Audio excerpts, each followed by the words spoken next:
पूर्ण सीझनमध्ये सगळ्यात जास्त टेन्शन मी आजच्या दिवसाचाच घेतला होता। सकाळी दिवस उजळायच्या आधी आमच्या मेकअपची सुरुवात झाली।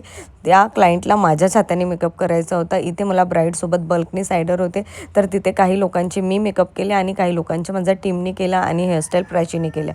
त्यानंतर ब्राईड आली, ब्राईडचा मी मेकअप केला आणि त्यानंतर साडी खूप जाड होती, तर ड्रॅपिंगला खूप जास्त वेळ लागला। मग मी ड्रॅपिंग केली, हेअरस्टाईल झाली आणि त्यानंतर आहे सुहानीचा हा फायनल लुक। ही खूप सुंदर दिसत होती। अरे हा फायनल लुक फक्त हिचाच आहे, त्यानंतर दिवस खूप बाकी आहे माझा। तर इथून मला जायचं होतं एका एंगेजमेंट ब्राईडला वाडीला। तिथे मी पोहोचली, ग्रूमचा मेकअप केला, ब्राईडचा मेकअप केला, बट व्हिडिओज घ्यायला तिने मना केले, त्यामुळे नाही घेतलं। मग थर्ड लोकेशनला मी आली न्यानवीकडे। न्यानवी येणार होती 11ला आणि तीच आली 1ला। तर इथे आल्यानंतर तिला 2ला रेडी व्हायचं होतं, तर लवकर लवकर आम्ही तिचा मेकअप आटोपला। त्यानंतर मयूरदादाचा सुद्धा मेकअप केला, ते दोघं गेले शूटला आणि आम्ही निघालो आमच्या 4थ्या लोकेशनला। इथे होती माझी ब्राईड प्राची। हिचं होतं आज हल्दी फंक्शन, तर सुहानी आणि प्राचीला आम्ही दोघांना रेडी केलं, बट इथे झालं आम्हाला लेट आणि त्यानंतर मला पोचायचं होतं हुडकेश्वरला।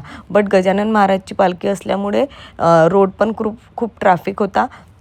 आम्ही पोहोचलो आणि मेकअप केला। ही आहे ब्राईड आणि त्यांची जाऊचा मी दोघांचा मेकअप केला, ग्रूमचा मेकअप केला, पण व्हिडिओ नाही घेऊ शकले। तर अशा पद्धतीने सकाळी 6 ते रात्रीचे 8पर्यंत आम्ही मेकअप करत